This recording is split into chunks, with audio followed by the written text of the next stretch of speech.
So, besides praising Jim DeMint, which I fully adhere, Senator Rand Paul said something very interesting.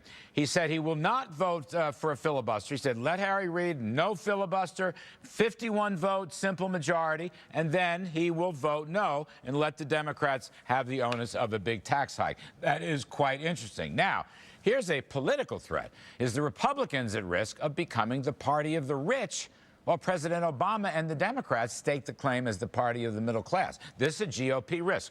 Let's talk. We have CNBC contributor Howard Dean, former Vermont governor and Democratic presidential candidate. And we welcome back Katie Pavlich, author and news editor for townhall.com. But one moment before you two go at it, listen to this poll from the latest CNBC All-American Survey. Okay, listen to this. Americans are split over who is more to blame. 21% blame Obama and the Democrats. 23% blame the GOP. And 52% blame both sides equally.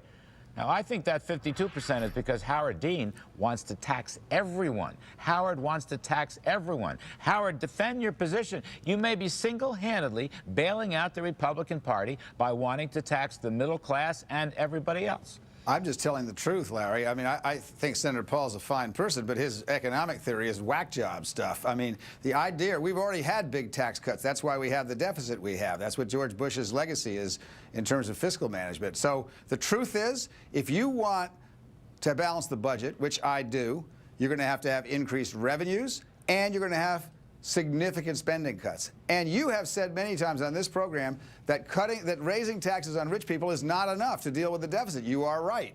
The truth is, the best thing we could do is go right over the fiscal cliff. We'd get the same tax rates we had when Bill Clinton was president. We'd get significant cuts. We'd get significant cuts in defense, and we'd also get significant human services cuts. Katie, let me just ask you, before you respond to what Governor Dean is saying, okay, and there is logic to what Howard Dean is saying. I don't happen to agree with it, but I know where he's coming from.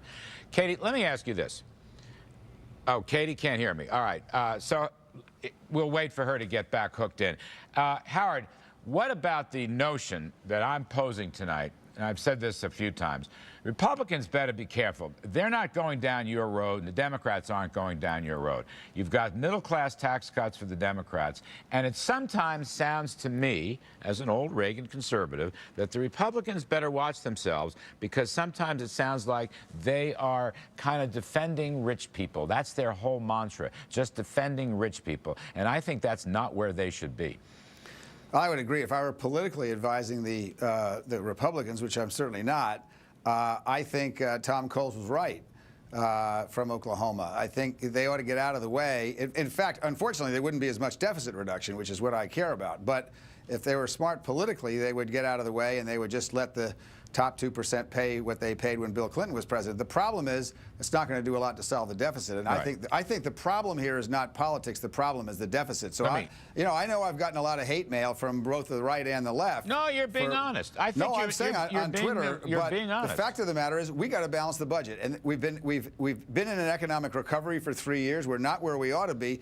The longer you put this big deficit on, the harder it's going to be later on. By the way, Alan Greenspan agrees with you. But Katie, I'm sorry we lost you there for a minute. That's okay. I'm worried, Katie, because the GOP, first of all, is in an unenviable political position after the election, because they're not talking about enough spending and entitlement cuts. What you kind of hear, Katie, is defending tax cuts for the rich. In other words, the GOP is becoming the party of rich people, and that's not where they ought to be. Mm-hmm.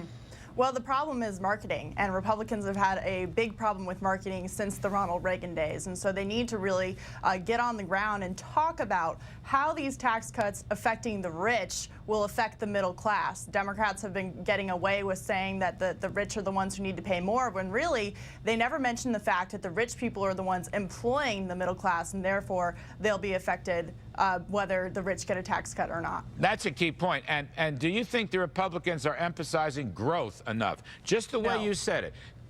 There's a lot of supply side stuff. We need incentives, after-tax incentives. We need better rewards. But what you said, well-to-do people are the ones who start the factories, who build the homes that employ the people. I think that's great logic. Is that growth message been employed itself enough? Because sometimes it sounds to me like Obama's for the middle class, and again, the GOP is just there for rich people.